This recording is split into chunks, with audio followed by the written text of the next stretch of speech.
దయచేసి కూర్చుందాం. దేవుని యొక్క వాక్యం నుంచి 1 కొరింథీయులకు రాసినటువంటి పత్రిక 6వ అధ్యాయము. దయచేసి మొదటి అంటే ఉన్నటువంటి 20 వచనాలే. నేను ఒక వచనం చదువుతాను, మీరు ఒక వచనం చదవండి. మీలో ఒకనికి మరొకరి మీద వ్యాజ్యం ఉన్నప్పుడు వాడు పరిశుద్ధుల ఎదుటగాక అనీతిమంతుల ఎదుట వ్యాజ్యమాటకు తెగించుచున్నాడా?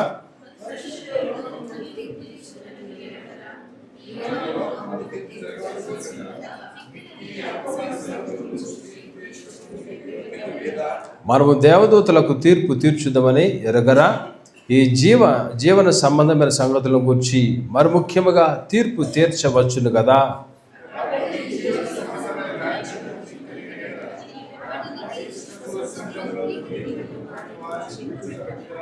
మీకు సిగ్గు రావాలని చెప్పుచున్నాను.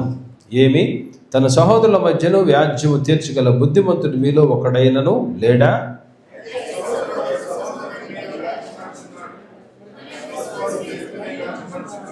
ఒకరి మీద ఒకడు వ్యాజ్యమాట మీలో ఇప్పటికే కేవలము లోపము.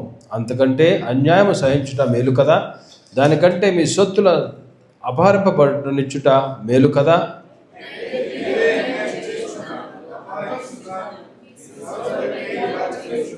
అన్యాయస్తులు దేవుని రాజ్యముకు వారసులు కానేరని మీకు తెలియదా? మోసపోకుడి. జారులైనను, విగ్రహార్థకులైనను, వ్యభిచారులైనను, అడంగుతనము గల వారైనను, పురుషాంగం సంయోగులైనను,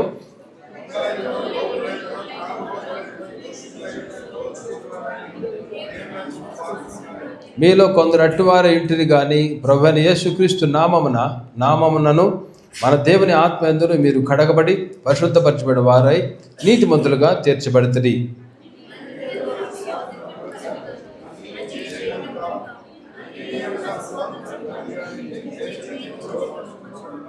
భోజన పదార్థముల కడుపు భోజన పదార్థము నింపబడి ఉన్నవి. దేవుడు వాటిని నాశనము చేయను. దేహము జారత్వము నిమిత్తము కాదు కానీ ప్రభు నిమిత్తమే. ప్రభువు దేహము నిమిత్తమే. మీ దేహములో క్రీస్తునకు అవయవములై ఉన్నవని మీరు ఎరుగరా? నేను క్రీస్తు యొక్క అవయవములను తీసుకొని వేశ్య యొక్క అవయవములుగా చేయుదునా? అదెంత మాత్రమునూ తగదు.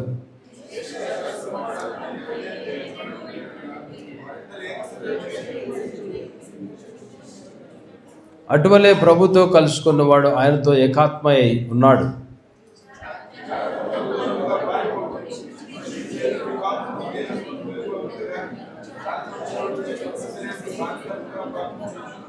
మీ దేహము దేవుని వల్ల మీకు అనుగ్రహింపబడి మీలో ఉన్న పరిశుద్ధాత్మకు ఆలయమై ఉన్నదని మీరు ఎరుగరా?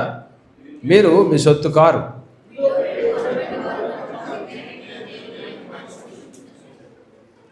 విలువ పెట్టి కొనబడిన వారు కనుక మీ దేహముతో దేవుని మహిమపరచబడుడే అనుందా? సరే, కొరింథీయులు రాసినటువంటి ఈ పత్రిక కొరింథీ సంఘముతో పౌలు మాట్లాడుతున్నాడు. కొరింథీయులతో పౌలు మాట్లాడుతున్నాడు. పౌలు ఏం చేసేవాడంటే ఎప్పుడు కూడా ఆ సంఘము యొక్క పరిస్థితిని గ్రహించి దేవుని ఆత్మచేత అలాగనే తను తెలుసుకొని అక్కడ ఉన్నటువంటి సంఘంలో ఉన్నటువంటి సమస్యలను వాటిల్ని వాళ్ళతో మాట్లాడేటటువంటి వాడు, వారితో మాట్లాడి వారిని హెచ్చరించేవాడు. మీరు సరి చేసుకోండి అనేటువంటిది పౌలు చెప్తూ ఉండేటువంటి వాడు. ఈ దినాల్లో సంఘములో గనక వ్యక్తులతో మనం మాట్లాడితే, వారు చేసేటువంటి వాటి గురించి మాట్లాడితే రివర్స్లో డైలాగులు వస్తాయి కదా. లోబడేటువంటి వారు తక్కువగా ఉంటారు. నిజముగా దేవుని యొక్క బిడ్డలైతే గద్దింపులు కావాలని కోరుకుంటారు. నిజముగా మంచి భక్తి అనేటువంటి వారు దేవుడు నాతో మాట్లాడాలి, దేవుని సేవకులు నన్ను బలపరచాలి, గద్దించాలి, నన్ను సక్రమైనటువంటి మార్గంలో పెట్టాలి, నా తప్పును నాకు చూయించాలి. మనం దేవుని సన్నిధిలోకి వచ్చేప్పుడు కూడా మనం ఇదే అడిగి రావాలి. ప్రభా, నేనేమై ఉన్నానో నాతో మీరు మాట్లాడండి అని ప్రభు దగ్గరగా మనం ప్రార్థన చేసుకుని రావాలి. అప్పుడు దేవుడు మనతో మాట్లాడతారు. అలా కాకుండా మనం ఏదో ఆటోమేటిక్గా అలవాటు చొప్పున వచ్చినట్లయితే ఏదో అలవాటు మాటలే మనకు వస్తాయి. వాటిని కూడా మనం రిసీవ్ చేసుకోం, పట్టించుకోం, స్వీకరించాం. దేవుని సన్నిధిలోకి వచ్చి కూడా మనం అటెండెన్స్ చేసుకునే వారికి ఉంటాం. దేవుని ఆత్మ మీద ఫోకస్ లేటెట్టి వారుగానే, దేవా నాతో నువ్వు మాట్లాడు, ఆలకించున్నాడు నీ దాసుడు అనేటువంటి రీతిలో నేనేమై ఉన్నాను నాతో మాట్లాడండి ప్రభా. పరలోకపు మార్గంలో నేను ఎక్కడ తప్పిపోయానో, పరలోకపు మార్గంలో నీకు వ్యతిరేకం ఎలా అడుగులు వేశానో, నేను డివియేటెడ్ విధానం నుంచి మరలా నేను మంచి మార్గంలో రావడానికి మీరు నాకు సహాయం చేయండి ప్రభా అని మనము దేవుని సన్నిధిలో ప్రార్థన చేసుకుని దేవుడు మనతో మాట్లాడేట్లుగా మనము దేవుని దగ్గరికి రావాలి. అప్పుడు దేవుడు మనతో మాట్లాడతారు. ఆ దేవుడు మనతో మాట్లాడేటువంటి మాటలను బట్టి, మన హెచ్చరికలను బట్టి మనం సరిచేయబడతాం, మంచి మార్గంలోకి వచ్చేవారిగా మనం ఉంటాం. కొన్నిసార్లు ఇవాళ అంతా కూడా నీ గురించే అంటారు, కొన్నిసార్లు ఇవాళ అంతా కూడా వాళ్ళ గురించే అంటారు, ఇవాళ అంతా కూడా నా గురించి దేవుడు నాతో మాట్లాడాడు అనేటువంటి మనసు మనకుండదు.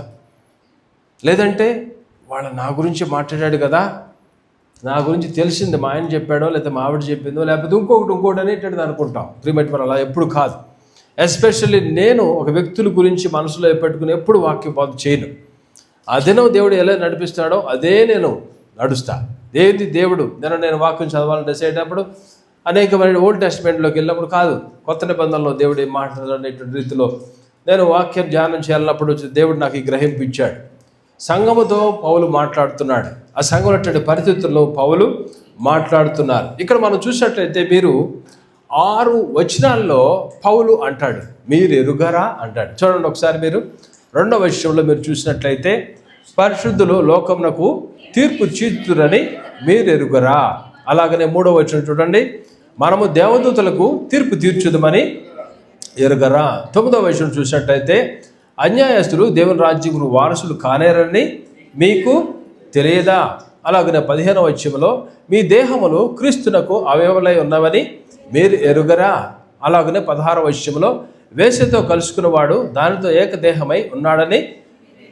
19వ వచనంలో మనం చూసినట్లయితే, మీ దేహము దేవుని వల్ల మీకు అనుగ్రహింపబడి మీలోనున్న పరిశుద్ధాత్మకు ఆలయమై ఉన్నదని మీరు ఎరుగరా. సపోజు మనం బైక్ మీద వెళ్తున్నప్పుడు ఎర్ర లైట్ దాటామనుకోండి, డేంజర్ లైట్, సిగ్నల్ దాటాం, అక్కడే పోలీసు ఉన్నాడు. వాడు ఏమంటాడు, వెలిగింది కదా మరి నువ్వెందుకు ముందుకు వచ్చావు?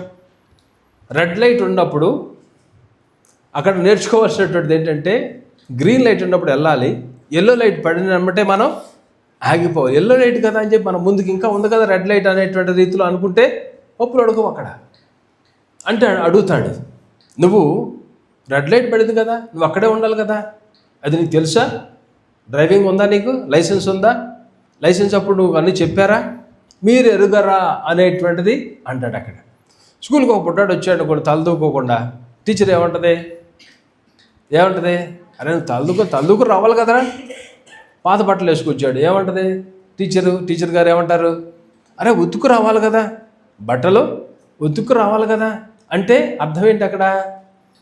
సపోజు ఫర్ ఎగ్జాంపుల్ భార్య వెళ్ళింది భర్త దగ్గరికి, ఏమని, వాళ్ళ మన యానివర్సరీ అని నీకు తెలుసా?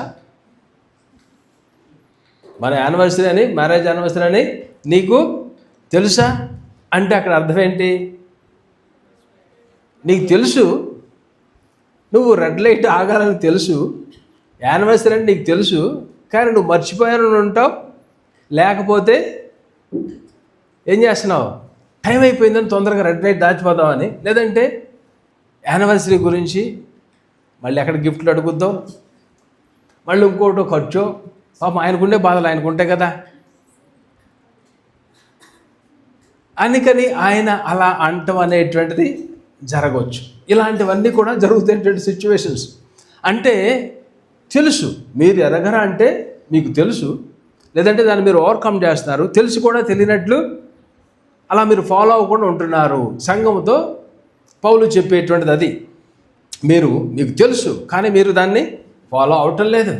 చూడండి ఇక్కడ మనం చూసినట్టయితే ఇక్కడ పౌలు ఈ 3వ అధ్యాయంలో కూడా తను ఏమంటాడంటే, మీరు చదవవసరం లేదు, మీరు ఏం చేస్తున్నారంటే ఇక్కడ శరీర సంబంధులై ఉంటున్నారు అంటాడు. మనం చూడండి ఒకసారి 3వ అధ్యాయంలో 1వ వచనంలో, సహోదరులారా ఆత్మ సంబంధులైన మనుషులతో మాట్లాడినట్లు నేను మీతో మాట్లాడలేకపోతుంది, శరీర సంబంధులైన మనుషులే అనియు క్రీస్తునందు పసిబిడ్డలే అనియు మీతో, మీరు ఇంకా పసిబిడ్డలాగా ఉన్నారు, మీరు ఆత్మ సంబంధమైన మనుషులుగా లేరు, మీరు ఎలాగున్నారు, శరీర సంబంధులుగానే మీరు ఉంటున్నారు అనేటువంటిది ఇక్కడ అంటున్నాడు పౌలు. అలాగనే మనం చూసినట్లయితే మీరు అక్కడ బోధ చేయటువంటి స్పిరిచువల్ లీడర్స్ మీరు ఎగ్జాగరేట్ చేస్తున్నారు, కానీ దేవుణ్ణి ఎగ్జాగరేట్ చేయాలి.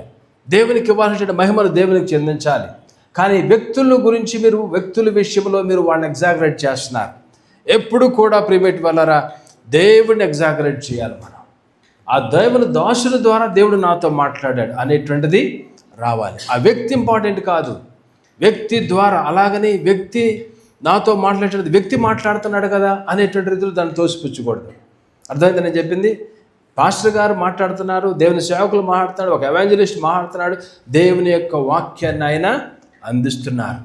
ఆ వ్యక్తి మాట్లాడుతున్నాడు కదా, ఈడేం మాట్లాడతాడులే అనే రీతిలో మనం పక్కన పెట్టేవారుగా ఉండకూడదు. దేవా నాతో మాట్లాడండి అనేటువంటి రీతిలో మనం ఉన్నట్లయితే దేవుడు మనతో మాట్లాడతాడు. కాబట్టి మనం చేయనటువంటిది ఏంటంటే, ఆ వ్యక్తికి మనం ఇంపార్టెన్స్ ఇచ్చేవారిగా మనం ఉండకూడదు. ఒక దైవ సేవకుడు ఆయనకే, ఈయన వల్లే దేవుని కార్యం జరిగింది, ఈయన వల్ల నో, ఆయనలో ఉన్నటువంటి యేసు ద్వారా దేవుని కార్యము జరిగింది. ఆయన దేవునితో సఖ్యముగా ఉన్నాడు, ఆయన దేవునికి మధ్య ఇంటర్లింక్ బాగుంది. కాబట్టి ఆయన ప్రార్థన చేసినప్పుడు దేవుడు విని ఆ కార్యాన్ని ఆయన జరిగించినారు. ఘనత, మహిమ, ప్రభావాలు ఎవరికి చెందించాలి? సజీవుడైనటువంటి దేవునికే మనం చెల్లించేవారిగా ఉండాలి. చెల్లించాలి ఆయనకే, మనం దేవునికి చెల్లించేవారికి ఉండాలి, కానీ వ్యక్తులకు కానే. అలాగనే పౌలు అంటాడు ఇక్కడ, మీలో సెక్షువల్ ఇమ్మోరాలిటీ అనేటువంటిది మీలో ఉన్నది. జార సంబంధమైనటువంటి కార్యాలు మీ జీవితాల్లో ఉన్నాయి. చూడండి, హృదయ అంతరంగంలో ఎరిగినటువంటి దేవుడు. కాబట్టి దేవుడు తన దాసులతో మాట్లాడుతున్నాడు, మీ మధ్యనే ఇలాంటివి ఉన్నవి. కాబట్టి మీరు వాటిలోంచి బయటికి రావాలి. పౌలు అనేటువంటిది ఏంటంటే, ఈ సంఘముతో మీరు మంచి భక్తి చేసిన వారిగా ఉన్నారు, but at the same time you are having carnal mind, worldly nature. మీలో ఏముంది? శరీర సంబంధమైనటువంటి కార్యాలు చేసేవారు ఉన్నారు, భక్తి పరులుగానే ఉన్నారు. సంఘాల్లో జరిగేటువంటిది ప్రియమైన వాళ్ళ ఎక్కువ ఇదే. భక్తి చేయాలనేటువంటిది ఆశ ఉంటుంది, దేవుని కొరకు బ్రతకాలనేటువంటి ఆశ ఉంటుంది, దేవుని రాజ్యం కట్టాలనేటువంటి ఆశ ఉంటుంది, అందరికీ సాక్ష్యం అందించాలని ఆశ ఉంటుంది, దేవుని యొక్క సన్నిధిలో పాటలు పాడాలనేటువంటి ఆసక్తి ఉంటుంది, దేవునికి సమస్త ఘనతమేమో ప్రభావాలు చెల్లించాలని ఆశ ఉంటుంది. కానీ లోకము కూడా మనలోకి వచ్చేస్తుంది. ప్రియమైన వారా, అలా ఉంటే వేడిగానే ఉండు, లేకపోతే చల్లగానే ఉండు. నులివెచ్చని స్థితి ఉండకూడదు. I will spit you out from my mouth అంటాడు దేవుడు. ఏమంటాడు? నోటిలో నుంచి నేను ఉమ్మి వేసేస్తాను. ఈ యొక్క మైండ్ మనకు ఉండకూడదు ప్రియమైన వారు. ఎప్పుడు కూడా మనం వేడిగా ఉండాలి ప్రభు కొరకు. నేను బోధించేటువంటిది ప్రియమైన వాళ్ళరా, మన జీవితాలు అశాశ్వతం, శాశ్వతమైనటువంటివి కాదు. ఎంతలో ఉండి అంతలో మాయమే. నీ యొక్క ఆత్మ విలువైనటువంటిది. అందుకని రాత్రి కూడా మేము మాట్లాడుకున్నాం, మనము అవి దృశ్యమైనటువంటి వాటి మీద కాకుండా అదృశ్యమైనటువంటి వాటి మీద మా మనసు పెట్టాలి. అదృశ్యమైనటువంటిది ఒక వ్యక్తిలో ఉండేటువంటి ఆత్మ, దేవుడు పెట్టే ఆత్మ, అది విలువైనటువంటిది. కాబట్టి ఆ ఆత్మ దేవుని దగ్గర చేరాలి. కాబట్టి ఆ ఆత్మను మనం ప్రేమించాలి. ఆ వ్యక్తి ఎంత చెడులో ఉన్నా సరే, ఆ వ్యక్తి ఎంత వ్యతిరేకంగా ఉన్నా సరే, ఆ వ్యక్తి నిన్ను దూషించినా సరే, ఆ వ్యక్తి నిన్ను తిడుతున్నా సరే, నీ గురించి బ్యాడ్ ప్రాపగండా చేసినా సరే, ఆ వ్యక్తిని నువ్వు ప్రేమించాలి. అది దేవుడు చెప్పింది. Even he may be your enemy, but you have to love. అందుకని దేవుడు చెప్పింది, నీ శత్రువును సైతం నువ్వు ప్రేమించాలి. కాబట్టి ఆ యొక్క ఆత్మ విలువైనటువంటిది. ఆత్మ దేవుని సన్నిధికి చేరాలి. ఈ లోకంలో ప్రియమైన మానవ జీవితం అశాశ్వతం. మీ అందరికీ తెలుసు, ఈరోజు మన గూగుల్ మెసేజ్ వచ్చింది. అంకుల్, అమెరికాలో ఉన్నటువంటి అంకుల్ లాస్ట్ టైం డియో మ్యారేజ్కి వచ్చారు. ఆయన ఫ్యామిలీ వచ్చారు. పాపం ఎన్నో డబ్బులు ఖర్చు పెట్టుకుని అమెరికా నుంచి ఆయన ఇక్కడి నుంచి ఆంధ్ర యూనివర్సిటీలో చదివి, జియాలజీ చదివి, ఇక్కడి నుంచి అమెరికా పిహెచ్డీకి వెళ్ళి అక్కడ ప్రొఫెసర్గా చేసి జాయిన్ అయిన తర్వాత మరలా వచ్చి ఇక్కడ అమ్మాయిని వివాహం చేసుకుని అక్కడికి వెళ్ళటం. 2 ఆడబిడ్డలు ఆయనకు, ఆ 2 బిడ్డలు కూడా బాగా చదువుకున్నారు. అట్లాగనే వాళ్ళు అక్కడ అమెరికన్స్నే వివాహాలు చేసుకున్నారు. పెద్ద పాపకు 3-4 పిల్లలు, చిన్న పాపకు 2 పిల్లలు అనుకుంటా, గుర్తులేదు నాకు. అందరూ పాపం అక్కడి నుంచి ఇలాగున డియో మ్యారేజ్కి వచ్చారు. మన ఇంట్లో ఒక వారం రోజులు ఉన్నారు. నిన్నగాక మొన్న ఆయన ఫోన్ చేశారు. ఫోన్ చేస్తే మాట్లాడుతున్న గ్రూప్ కాల్లో మేము మాట్లాడుతున్నప్పుడు నేనన్నా, మీరేం భయపడద్దు అంకుల్, మీరు అది చిన్న టెస్టే, పెద్ద ప్రాబ్లం ఉండదు, ఆ టెస్ట్లో కొద్దిగా చేంజెస్ రావచ్చు, అయినా సరే మిమ్మల్ని అలాగ తీసుకెళ్ళినా ఎమ్మటే ఇవాళ భయపడాల్సిన అవసరం లేదు, సర్జరీస్ బాగానే జరుగుతాయి అనేటువంటిదంటే, పర్లేదు సాగర్, దేవుని చిత్తం అన్నారు. దేవుని చిత్తం, దేవుడు let God's will be done, దేవుని చిత్తం ఏదైతే జరుగుద్ది అన్నారు. సర్జరీ, నెక్స్ట్ డే సర్జరీ తీసుకెళ్లారు. అనుకోకుండా 3 బైపాస్లు జరిగినాయంట. బైపాస్ జరిగిన తర్వాత మరలా 7 స్టంట్లు వేయాల్సి వచ్చిందంట. మరలా 7 స్టంట్లు వేసిన తర్వాత మరలా తీసుకువెళ్ళి మళ్ళీ బైపాస్ చేశారంట. రాత్రి తెల్లవారుజామున ఆయన దేవుని సందులోకి వెళ్ళిపోయినారు. నిన్నగాక మొన్నే మాట్లాడి అమెరికా ఉన్నాడు ఆయన. చక్కగా ఏం పర్లేదు అనేటువంటి రీతిలో మేము ఎంకరేజ్ చేసినాం. కానీ ఆయన అన్నటువంటిది ఏంటంటే, ఆయన ఫుల్ ఫిట్గా ఉన్నారు. ఆయన let God's will be done, దేవుని చిత్తం ఏదో. సరే, ఎంత హోప్తో ఆయన ఉన్నారు, ఎంత హోప్తో నాకు అనిపించింది, ఎంత హోప్తో ఉన్నారు ఆయన. నిరీక్షణ, దేవుని చిత్తం ఏదో జరుగుద్ది. చూడండి, కళ్ళు మూసుకుని ఉంటారు ఆయన. అదే మరి ఐజాక్ అంకుల్ ప్రార్థన చేశారంట. ఎర్లీ మార్నింగ్ 4 o'clock ఫోన్ చేసినప్పుడు, అంకుల్ ప్రార్థన చేసినప్పుడు, ఆ ప్రార్థన వినేటువంటి చివరి టైంలో ఆయన పక్క కూతురు యొక్క చెయ్యి అలా నొక్కారంట. ప్రార్థన ఆమె అనగానే అలాగన చనిపోయారు. కళ్ళు మూసుకుని పరలోకాలుగా ఆయన వెళ్ళిపోయి ఉంటారు. ఎంతలో ఉండి అంతలో మాయమయ్యేటువంటిది లోకం. ప్రియమైన వారలారా, అలాగనే మన జీవితాలు కూడా. కానీ ఈ యొక్క 6వ అధ్యాయంలో మనం 2 కొరింథీయుల రాసిన పత్రికలో మనం చూస్తాం ఏంటంటే, ఈ యొక్క దేహము శిథిలమైపోతుంది. దేహం ఏమైపోయింది? అయింది శిథిలమైపోయింది. కానీ ఆత్మ ఎలాగుంది? పరలోకానికి వెళ్ళిపోయింది. కాబట్టి ఇదే కాలశంలో ప్రియమైన వారలారా, మనం దేవుని యొక్క బిడ్డలుగా, మనము దేవుని యొక్క వాక్యాన్ని మనం గ్రహించేవారిగా, మనము మనకు ఆత్మను సరిచేసినటువంటి వారిగా మనము ఉండాలి. ఎక్కడ మలినాలు ఉన్నాయో మనలో, ఎక్కడ చెడు ఉందో, ఎక్కడ అవిధేయత ఉందో, ఎక్కడ బలహీనత ఉందో, ఎక్కడ జారిపోయినామో, ఎక్కడ పడిపోయినామో, శరీరాశలు మనలోకి వచ్చినామో, నేత్రాశ మనలోకి వచ్చినామో, జీవపడము మనలోకి వచ్చినామో, పాత అలవాట్లు మనలోకి వచ్చినామో, శరీర కార్యాలు మనం చేస్తున్నామేమో, పాత స్నేహితులు, పాత ఎవరైతే అంతకుముందు నువ్వు ఎవరిదైతే కాంటాక్ట్ ఉండకూడదో ఆ వ్యక్తితో నువ్వు కాంటాక్ట్ ఉండి మరలా నువ్వు ఆ కాంటాక్ట్లోకి వెళ్ళావేమో, పురుషుడైనా స్త్రీ అయినా నీ జీవితాన్ని నువ్వు పాడు చేసుకున్నావేమో. ప్రియమైన వారలారా, అలాంటి విషయాలు మనం సరి చేసుకోవాలి. నీ ఆత్మను చెదలు పుట్టించే వారుగా మనం ఉండకూడదు. ఆత్మను మనం నాశనం చేసిన వారుగా మనం ఉండకూడదు. శరీర కార్యాలు ఎన్నో వస్తూ ఉంటాయి, ఆశలు, శరీర ఆశలు వస్తూ ఉంటాయి, నేత్రాశలు వస్తూ ఉంటాయి, ధనం మీద ఆశ వస్తూ ఉంటుంది. వీటన్నిటి విషయంలో ప్రియమైన మనం ఓవర్కమ్ చేసేవారిగా మనం ఉండాలి. ఒక చిన్న మోసం వల్ల 1,00,000 రూపాయలు రావచ్చు, ఒక చిన్న అబద్ధం వల్ల నీకు 1 కోటి రూపాయలు రావచ్చు. కానీ నీ ఆత్మను నువ్వేం చేసుకుంటున్నావు? నరకానికి తీసుకెళ్ళిపోతున్నావు. It may be a small lie. బైబిల్లో ఎక్కడ కూడా చిన్న అబద్ధం పెద్ద అబద్ధం లేదు, పెద్ద పాపం చిన్న పాపం అనేటువంటిది ఎక్కడా లేదు. పాపం అనేటువంటిది పాపమే.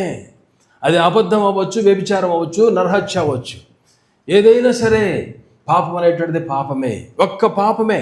మోషే ఒక్క అవిధేయత చేసినాడు. దేవుడు తనతో కొండతో ఆ బండతో మాట్లాడమన్నప్పుడు మోషే ఏం చేసినాడు? బండను కొట్టాడు. That's it. He lost his entering into the Canon. అవతలకి వెళ్ళా. అందుకని దేవుడు చెప్పాడు, నువ్వు వెళ్ళలేవు, నీలో పాపం ఉంది కాబట్టి నువ్వేం చేస్తావు? పైకెక్కి చూడు, అవతలకి వెళ్ళాలి. పాలు తేలిన ప్రవహించేటువంటి దేశంలో నువ్వు చూడవయా, బికాజ్ యూ కాంట్ ఎంటర్. ఒక చిన్న అవిధేయత అనేటువంటి చాలు మన భక్తి మన జీవితంలో.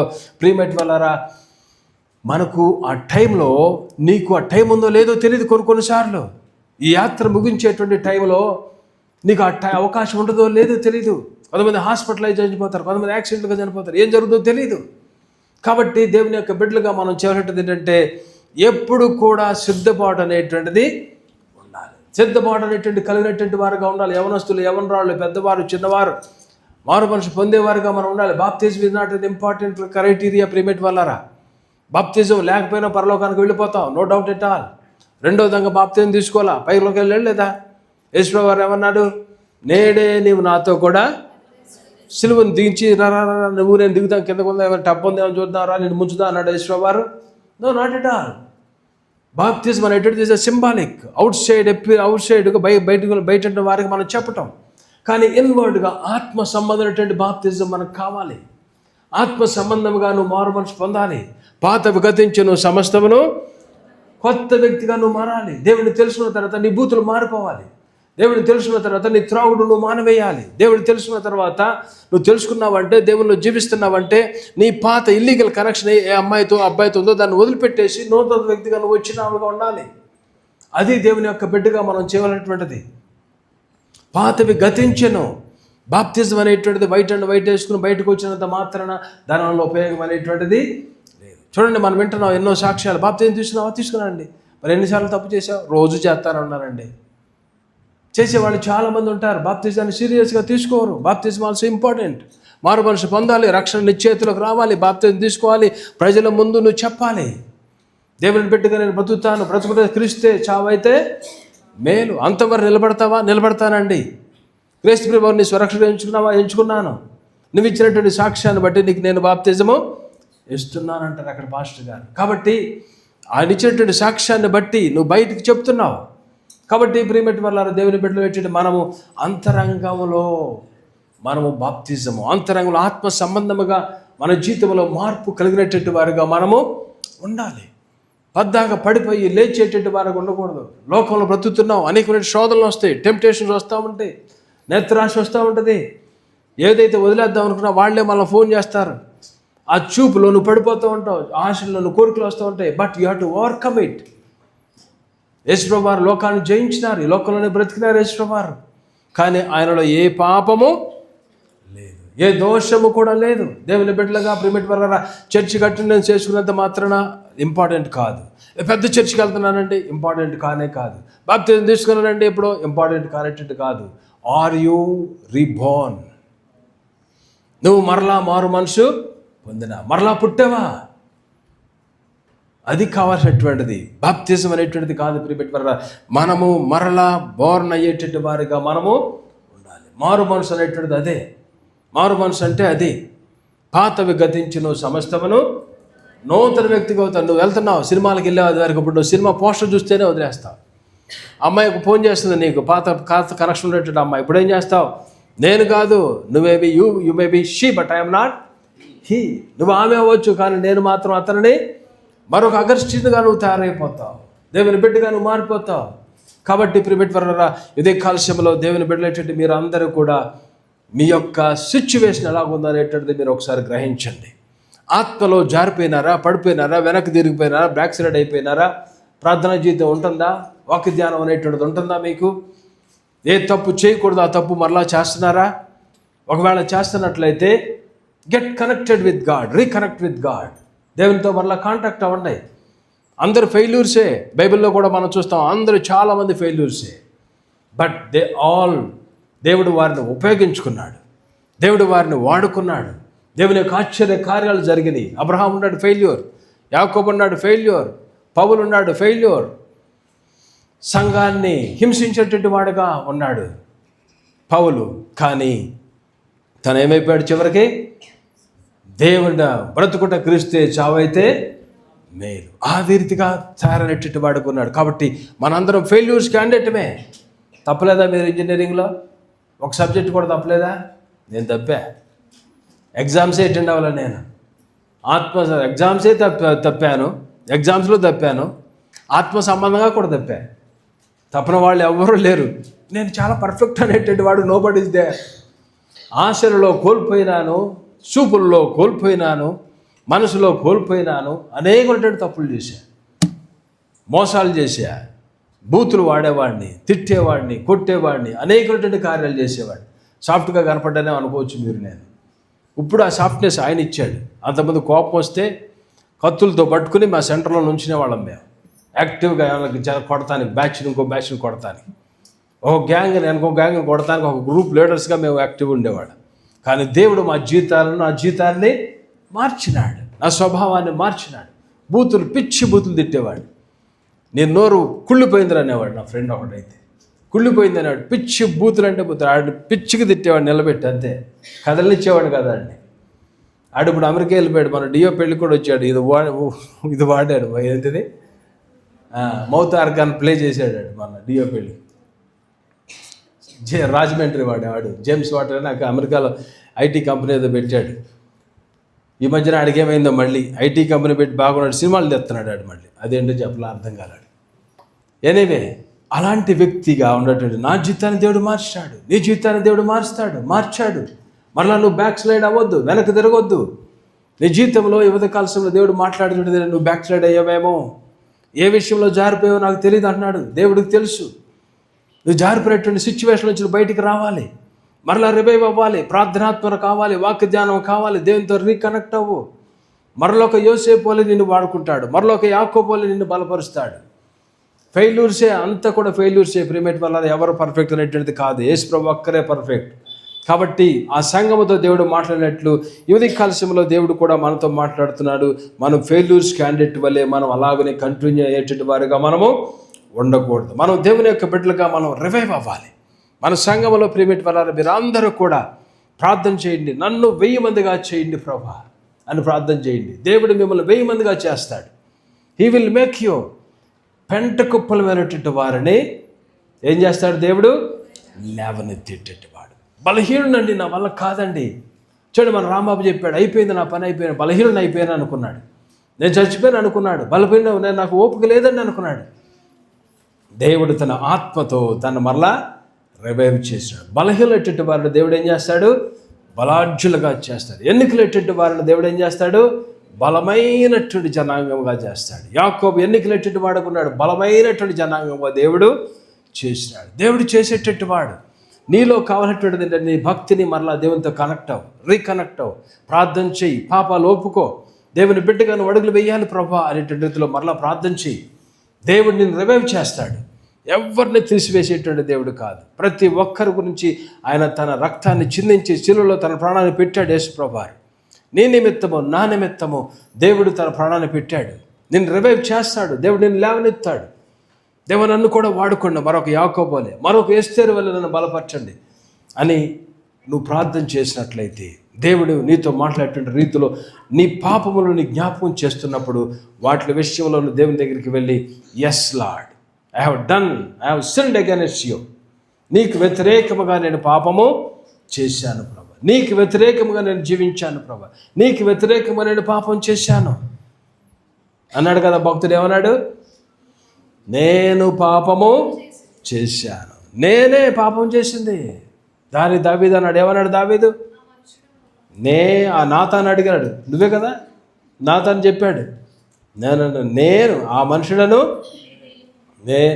ఆ స్పిరిట్ కావాలి మనకి. దయచేసి అవతల మీద యువతల మీద చెప్పొద్దు.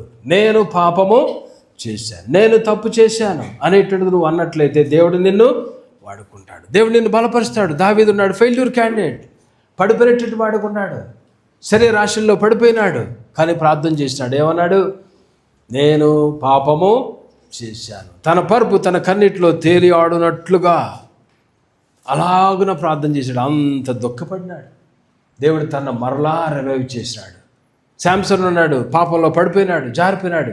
అడిగినాడు, ప్రభు ఒక్కసారి నీ శక్తిని దయచేయవా, మరలా ఒక్కసారి నీ శక్తిని దయచేయవా. దేవుడు మరలా శక్తిని దయచేసినాడు. జస్ట్ ఇట్లా అన్నాడు, ఒక ఊపాడు. అంతకుముందు చంపినటువంటి వారికంటే ఈసారి మరి ఎక్కువ మందిని శాంసన్ నిన్ను దేవుడు అలాగూ రివైవ్ చేస్తాడు. నిన్ను దేవుడు అలా బలపరుస్తాడు. నువ్వు కనుక నీ పాపములు దేవుని సన్నిధిలోకి వెళ్ళి ఒప్పుకొని కక్కి వాటిని మరలా నువ్వు చేయకుండా ఉండి దేవునికి బిడ్డగా నువ్వు బ్రతికినట్లయితే దేవుడు నిన్ను లేవనెత్తుతాడు. ప్రియమైన వారు, ఇక్కడ మనం చూసినట్లయితే మనం గ్రహించాల్సినటువంటి విషయం ఏంటంటే, ఇక్కడ మొదటి విషయాన్ని మీరు చూడండి ఒకసారి. రెండవ వచనంలో పరిశుద్ధులు లోకమునకు తీర్పు తీర్చుదరని రెండు విషయాలు ఇక్కడ మనం మాట్లాడుకుందాం. మొట్టమొదటిది, పరిశుద్ధులు లోకమునకు తీర్పు తీర్చుదరని మీరు ఎరుగరా. రెండవది వచ్చేసి, మనము దేవదూతలకు తీర్పు తీర్చుదామని ఎరుగరా. ఈ రెండు విషయాల గురించి మనం ధ్యానం చేద్దాం. అలాగనే ఈ యొక్క పౌలు ఆ మాట ఎందుకు అన్నాడంటే, మొదటి వచనంలో మనం చూస్తాం, మీలో ఒకనికి మరొకని మీద వ్యాజ్యం అన్నప్పుడు వాడు పరిశుద్ధులు ఎదుట గాక అనీతిమంతులు ఎదుట వ్యాజ్యమాటకు తెగించుచున్నాడా. ఇక్కడ మనం గ్రహించాల్సింది ఏంటంటే, ఈ కొరింథీ చర్చిలో వాళ్ళు ఏం చేస్తున్నారంటే, ఒకరి మీద ఒకరు డిస్టర్బెన్స్, కొన్ని సమస్యలు వచ్చినప్పుడు వాళ్ళు కోర్టుకు లాక్కు వెళ్తున్నారు మరొక క్రైస్తవుడిని. ఒక క్రైస్తవుడు మరొక క్రైస్తవుడిని ఏం చేస్తున్నాడు? కోర్టుకు తీసుకువెళ్తున్నారు. వ్యాజ్యం ఆడతాం అంటే అది. బయటికి లాగుతున్నటువంటి వారుగా ఉన్నారు. అయితే ఇక్కడ ఈ పౌలు చెప్పేటువంటిది ఏంటంటే, వారిని గద్దిస్తూ పౌలు చెప్తున్నారు, మీరు అలా వెళ్ళకూడదు. మేబీ సివిల్ మ్యాటర్స్ కొన్ని ఆర్గ్యుమెంట్స్ వస్తూ ఉంటాయి చర్చ్లో. మనకు కాదు కానీ కొన్ని మెయిన్ లైన్ చర్చెస్లో ఉంటాయి. మెంబర్సు, సెక్రటరీ, ప్రెసిడెంటు, ఎలక్షన్స్, ఎప్పుడు కూడా డిస్టర్బెన్సే. కొంతమంది చెప్తారు, నాకు తెలిసినటువంటి వాళ్ళు నాకు మెయిన్ లైన్ చర్చిలో ఉన్నటువంటి పెద్ద పోస్ట్లో ఉన్నటువంటి వాళ్ళు, మంచి నెంబర్ 1 పోస్ట్లో, ఈ మన సౌత్ ఇండియాకి మొత్తానికి ఆయన ఫైనాన్షియల్గా హెడ్గా ఉంటాడు నా ఫ్రెండ్. ఆయన చెప్పేది, కాంగ్రెస్ పార్టీ కంటే మా యొక్క ఇది చాలా డిస్టర్బెన్స్ అండి. కాంగ్రెస్ పార్టీలో ఎలాగ ఫ్రీడమ్ ఉంటుందో, ప్రతి ఒక్క నాయకుడు ఎలాగ ముందుకెళ్తారో మా యొక్క ఆర్గనైజేషన్లో కూడా అంతే అంటారు ఆయన. అంత విచ్చలవిడితనంగా వాళ్ళు బిహేవ్ చేస్తూ ఉంటారంట. అంటే ఆ దినాల్లో మనం చూసినట్లయితే, ఆ దినాల్లో కూడా ప్రిమేట్ వల్ల వాళ్ళ డిస్ప్యూట్స్ అని డిఫరెన్స్ వచ్చినప్పుడు పౌలు ఇక్కడ చెప్పేటంటే, మీరు నీతిమంతులైనటువంటి వారు ఉన్నారు. మీరు ఆ దినాల్లో వెళుతున్నటువంటి ఎవరి దగ్గరికి వెళుతున్నారు? జడ్జి దగ్గరికి. అనీతిమంతుడైనటువంటి దగ్గరికి మీరు వెళుతున్నారు. అనీతిమంతుడైనటువంటి జడ్జి అంటే not a Christian, not a follower of Christ, not a believer. Yesu యందు విశ్వాసం ఉంచినటువంటి వారి దగ్గరికి మీరు ఎందుకు వెళుతున్నారు అనేటువంటిది పౌలు యొక్క క్వశ్చన్. ఫస్ట్ సెంచరీలో రోమన్ ఎంపైర్ టైంలో జడ్జెస్ అనేటువంటి వాళ్ళు చాలా ఓల్డ్లీగా ఉండేటట్టు వారంట.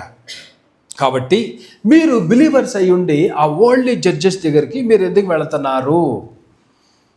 మీరు చేయవలసినటువంటిది ఏంటంటే, ఒకవేళ మీలో నిన్ను పాయింట్అవుట్ చేసినప్పుడు నీవు నాదే తప్పు అనేటువంటిది నీవు ఎందుకు అనవు? ఒకవేళ నీదే తప్పు అయినప్పుడు నువ్వేం చేయాలి? ఆ తప్పును స్వీకరించాలి. నేను తప్పు చేశాను, ఎస్, నాదే ఫాల్టు అనేటువంటిది మీరు ఎందుకు చెప్పరు అని పౌలు ఇక్కడ అంటున్నాడు. చూడండి ప్రిమిట్ వల్ల మనకి క్రైస్తవుల మధ్య ఉండేటువంటి సమస్యలను మనము లోకంలోకి వెళ్ళేటట్టు వారుగా ఉండకూడదు. అంటే అవి సివిల్ మ్యాటర్స్. క్రిమినల్ అంటే వేరే విషయం. క్రిమినల్గా కొన్ని పనులు చేశారు, తప్పుడు పనులు చేశారు. ఈ మధ్యలో సోషల్ మీడియాలో చూస్తున్నాం అనేకటువంటి క్రిమినల్ యాక్టివిటీస్ క్రైస్తవ సంఘాల్లో, చర్చెస్లో ఇన్వాల్వ్ అయినటువంటి విధానాన్ని మనం చూస్తున్నాం. క్రిమినల్ పనులు అనేటువంటి చేయకూడదు. కానీ అలాగనే వాటి విషయంలో పౌలు చెప్పట్లేదు. కానీ ఇక్కడ సివిల్ మ్యాటర్స్ అంటే ఆర్గ్యుమెంట్స్ వచ్చినప్పుడు, డిస్ప్యూట్స్ వచ్చినప్పుడు, డిఫరెన్సెస్ వచ్చినప్పుడు మీలో మీరు ఎందుకని కూర్చుని మాట్లాడుకోకూడదు అనేటువంటిది పౌలు ఇక్కడ చెప్పేటువంటి మెయిన్ ఇంపార్టెంట్ థింగ్. మీకు ఉన్నటువంటి సమస్యల విషయంలో మీరు వాటిని సాల్వ్ చేసుకోండి. లేదంటే మీలో నీతిమంతుడైనటువంటి వ్యాజ్యము చేసేటువంటి వ్యక్తి లేడా అనేటువంటిది పౌలు ఇక్కడ చెప్తున్నాడు. ఎప్పుడైతే ప్రిమిట్ వల్లరా మనకి క్రైస్తవుల మధ్యనటువంటి తేడాలు అనేటువంటిది కాదు, కానీ కుటుంబాల్లో కొన్ని సమస్యలు వస్తూ ఉంటాయి. ఇలాంటి వాటిల్ని మీరు అనీతిమంతుడైనటువంటి వ్యక్తి దగ్గరికి, సరైనటువంటి బిలీవర్ కానటువంటి వ్యక్తికి మీ సమస్యలను చెప్పుకోవటం మంచిది కాదు. అది ఇక్కడ పౌలు చెప్పేటువంటిది. క్రైస్తవుల మధ్య వచ్చేటువంటిది ఆ differences. At the same time ఇక్కడ ఏంటంటే, ఒక కుటుంబంలో ఉన్నటువంటి భార్యాభర్తలు బిలీవర్స్ ఉండేటువంటి మీరు మీ సమస్యను మీలో జడ్జి చేసేటువంటి మరొక బిలీవర్తో మాట్లాడండి, అంతేగాని మీరు దీన్ని తీసుకెళ్ళి బిలీవర్గా ఉండొచ్చు, చాలా కాలం నుంచి చర్చకు వచ్చే వాళ్ళకి వ్యక్తులుగా ఉండొచ్చు, కానీ ఆ వ్యక్తి దగ్గర మీరు దాన్ని బయట పెట్టొద్దు. ఎందుకంటే మీకు హైయెస్ట్ సుప్రీం జడ్జి వచ్చేసి ఆయన మీరు ఆయనకి లెక్క అప్పగించుకోవాలి. అట్ ద సేమ్ టైం మీరు పౌలు చెప్పేటువంటిది ఏంటంటే, మీరు భవిష్యత్తులో మీరు జడ్జి చేయబోతున్నారు. అర్థమైందని చెప్పింది. మీరు భవిష్యత్తులో మీరు జడ్జి చేయబోతున్నారు.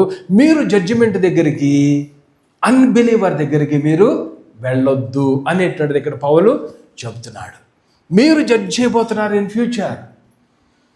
ఇక్కడ మీరు గ్రహించాల్సిన విషయం ఏంటంటే, ప్రిమిట్ వరరా మనలో ఏదైనా డిఫరెన్స్ వచ్చినప్పుడు, మీలో కుటుంబంలో కానీ ఫ్రెండ్స్లో కానీ మరొక క్రైస్తవులతో మీరు వచ్చినప్పుడు డిఫరెన్స్ వచ్చినప్పుడు పబ్లిక్గా దీన్ని బయటికి తీసుకువెళ్ళొద్దు. ప్రైవేట్గా దాన్ని హానరింగ్ వేలో దాన్ని మీరు సాల్వ్ చేసుకోండి. క్రైస్తవుల మధ్యటువంటి వాటిని మీరు దాన్ని మరొక మంచి బిలీవర్ అనేటువంటి వ్యక్తి దగ్గరికి వెళ్ళి దాన్ని సాల్వ్ చేసుకోండి అనేటువంటిది పౌలు ఇక్కడ చెబుతున్నారు. అలాగనే మరొక బిలీవర్ హెల్ప్ అనేటువంటిది మీరు తీసుకోండి. మీరు రీకన్సైల్ అయిపోవాలి, మరలా మీరు కనెక్ట్ అయిపోవాలి. అలాగనే మీరు దూరంగా ఉండటం అనేటువంటిది మంచి కాదు. చూడండి, ఇక్కడ నేను చెప్పేటువంటిది ఏంటంటే, మన యొక్క జరిగేటువంటి విషయాలను కొన్నిసార్లు ఈజీగా కోర్టులకు వెళ్ళి పోలీస్ కేసులు పెట్టేస్తారు. అలాగనే క్రైస్తవులు డిఫరెన్స్ వచ్చేసి కోర్టుకు వెళ్ళిపోతూ ఉంటారు. అలా చేయకూడదు. మనం ప్రతి చిన్న విషయానికి పోలీసుకు చెప్పేటువంటి వారుగా మనం ఉండకూడదు. వాళ్ళు మనల్ని యూటిలైజ్ చేసుకుంటారు, మన దగ్గర డబ్బులు లాగుతారు, మనల్ని మరలా ఇంకో రకంగా లాగేస్తారు. నీకు శాంతి సమాధానం అనేటువంటిది ఉండదు. నీవు చేయవలసినటువంటిది ఏంటంటే, అది కొద్దిగా పెద్ద మ్యాటర్ అయినా అవనండి, లేకపోతే చిన్న మ్యాటర్ అయినా అవనివ్వండి, అన్నదమ్ములు అవనివ్వండి, అక్క చెల్లెలు అవనివ్వండి, భార్యాభర్తలు అవనివ్వండి, మరొక మంచి విశ్వాసి, మీకు నమ్మకున్నటువంటి విశ్వాసతో ఆ యొక్క సమస్యలు మీరు మాట్లాడుకుని ఆ డిస్ప్యూట్స్ నుంచి, ఆ డిఫరెన్సెస్ నుంచి మీరు బయటపడండి అనేటువంటిది పౌలు ఇక్కడ చెప్తారు. ఎందుకంటే మీరు అనవసరంగా వాళ్ళ దగ్గరికి అన్బిలీవర్ దగ్గరికి వెళితే మీరు జ్ఞాపం చేసుకోనండి, ఒక దినం మీరు జడ్జి చేయబోతున్నారు. మా ఫాదర్ ఒకసారి, మాకు అగ్రికల్చర్ ఉండేది, ఆయన ఒకసారి మా బాబాయ్ ఆ దినాల్లో సబ్ ఇన్స్పెక్టర్, ఆ ఏరియాలో సబ్ ఇన్స్పెక్టర్. ఆ దినాలు సబ్ ఇన్స్పెక్టర్ అంటే మంచి ఇన్ఫ్లుయెన్స్ అన్నీ ఆయన అండర్లో వచ్చేటట్టు. మా విలేజ్ దగ్గర మా కుప్పని ఒక అతను కాల్ చేశాడు. అతనికి కవులు కాదు, కాపలా ఇవ్వలేదని ఆ రాత్రి పల్లెటూళ్ళలో డ్రామాలు జరిగే టైంలో ఊళ్ళో వాళ్ళందరూ డ్రామాకి వెళ్ళిపోయారు. డ్రామా చూసే టైంలో ఈ యొక్క కాపలాకి ఇవ్వలేదనేటువంటి వ్యక్తి కిరోసిన్ తీసుకుని మెనుగులు వేసేటువంటి కుప్ప 18 ఎకరాలు ఎంతో గుర్తులేదు, ఒకటే కుప్ప వేశారు మా ఫాదర్. అప్పుడు తీసుకెళ్ళి దాని మీద కిరోసిన్ పోసి అగ్గెలిగిచ్చారు. అగ్గెలిగిచ్చేపాటికి అక్కడ ఉన్నటువంటి ఊళ్ళో ఎక్కడైతే దూరాన, ఇదేమో అగ్రికల్చర్ దూరంగా ఉంటుంది, అక్కడ డ్రామాలు నాటికలాము అక్కడ విలేజ్లో జరుగుతూ ఉంటాయి. అక్కడ జరుగుతుంటే ఈ అగ్ని అలాగన బయటికి కనపడిపోయి బాగా పైకి వచ్చేసేసి అదేమైపోయిందంటే ఆ ఊళ్ళో వాళ్ళందరికీ కనపడింది. అప్పుడు ఆ ఊళ్ళో వాళ్ళందరూ పరిగెత్తుకుని వచ్చి ఏం జరిగిందని శాస్త్రి గారి కుప్ప తగలబడిపోయింది. సరే, తెల్లారు అయిపోయింది. మా ఫాదరు, మా రోజుల్లో ఫోన్లు లేవు, ఏమీ లేవు, మా ఫాదరే వచ్చారు మా ఇంటికి. అంటే ఆ జరిగిన దగ్గర నుంచి 40 కిలోమీటర్లో మేము ఉండేవాళ్ళం. ఆయన బస్సులో వచ్చారు ఇంటికి వచ్చి ఇలా జరిగింది. మా మదరు ఏడుస్తున్నారు పాపం. ఈ టైంలో మరి మా బాబాయ్ అక్కడ సబ్ ఇన్స్పెక్టర్ కాబట్టి ఆయన కూడా వచ్చి, మీరు ఒక్క చిన్న లెటర్ పెట్టేయండి, ఈడే తగలబెట్టాడు, లేకపోతే ఎవరు తగలబెట్టాడో తెలియదు, కాబట్టి మా కుప్ప తగలబెట్టేసేయదు, ఎవరు చేశారో తెలియదు, దీంట్లో యాక్షన్ తీసుకోండి అనేటట్టు ఒక చిన్నది మీరు ఒకటి పెట్టండి, అప్లికేషన్ పెట్టి ఒక కేసు పెట్టండి అన్నారు.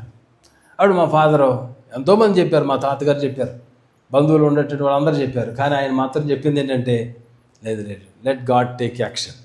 నేను కనుక ఇప్పుడు తీసుకున్నానంటే, నేనేమైనా చేశానంటే దేవుడికి ఛాన్స్ ఇవ్వను, కాబట్టి దేవుడు చూసుకుంటాడు, వద్దు మనం అనవసరంగా వీటిలోకి వెళ్ళొద్దు అనుకున్నారు.